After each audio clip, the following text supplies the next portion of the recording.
நேற்றுக்கும் இன்றைக்கும் எந்த டிவி சேனலோ, எந்த மொபைலோ, எந்த ஒரு சோஷியல் மீடியா அக்கௌண்ட்ஸை ஓப்பன் பண்ணாலே பாஸ்டர் ஜான் ஜெபராஜ் போக்சோ சட்டத்தில் கைது, அவர் வந்து பாலியல் வழக்கில் கைது அப்படின்னு சொல்லிட்டு நிறைய நியூஸ் வந்துகிட்டே இருக்குது. பட் திரும்ப திரும்ப டிவி நியூஸ் சேனல்லையும் இது போட்டுகிட்டே இருக்காங்க. பட் அவர் தப்பு பண்ணியிருக்கலாம், பண்ணவராகவே இருக்கட்டும்.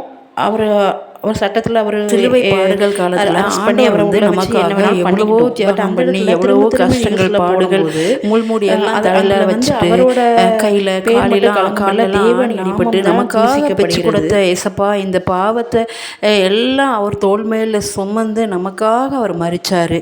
அந்த சமயத்தில் ஏசப்பா வந்து எங்கே மாதிரி ஒரு காரியத்தை வந்து நம்ம கேட்கும்போது நமக்கே இவ்வளோ நெஞ்சு பதறதுன்னா நமக்காக ஏசப்பா சாட்சியான ஒரு வாழ்க்கையை வாழணும். நம்மளே வந்து ஒரு பேச்சு பொருளாக அவங்க வச்சு நம்மளை டிபேட்லேயும் சரி எந்த இதுலேயும் அசிங்கப்படுத்துகிற மாதிரி பார்த்துக்கக்கூடாது. இது வந்து ஆண்டவருக்கு, ஏசப்பாக்கு, தேவனுக்கு, பிதாக்கு எல்லாருக்குமே அவங்களுக்கு வந்து ரொம்ப கஷ்டத்தை கண்டிப்பாக கொடுக்கும். நம்ம தப்பு பண்ண எல்லாருமே கண்டிப்பாக நியாய தீர்ப்பு நாளில் நமக்கு கணக்கு கொடுக்கணும்.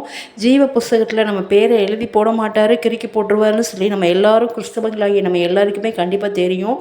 அதை உணர்ந்து நம்மளோட வாழ்க்கையை வாழ்கின்ற காலங்களில் ஏசப்பாவுக்காக உண்மையோடும் உத்தமத்தோடும் பரிசுத்தத்தோடும் நீதியோடும் ஒழுக்கத்தோடும் ஆவியின் கனிகளோடும் இதோடு நம்ம எல்லாம் வாழணும். அதனால் என்ன சொல்கிறேன் அப்படின்னா, இந்த மாதிரி நியூஸ் எல்லாம் கேட்கும்போது ஒரு கிறிஸ்டியானிட்டியே ரொம்ப அசிங்கப்படுத்துகிற அவமானப்படுத்துகிற மாதிரி இருக்குது. அதனால் வந்து நீங்கள் வந்து இவங்களுக்காக ஜெபம் பண்ணணும். கண்டிப்பாக நல்லா ஜெபம் பண்ணணும். ஜெபத்தை தவிர என்ன சொல்கிறேன்னு தெரியல. நல்லா ஜெபம் பண்ணுங்கள்.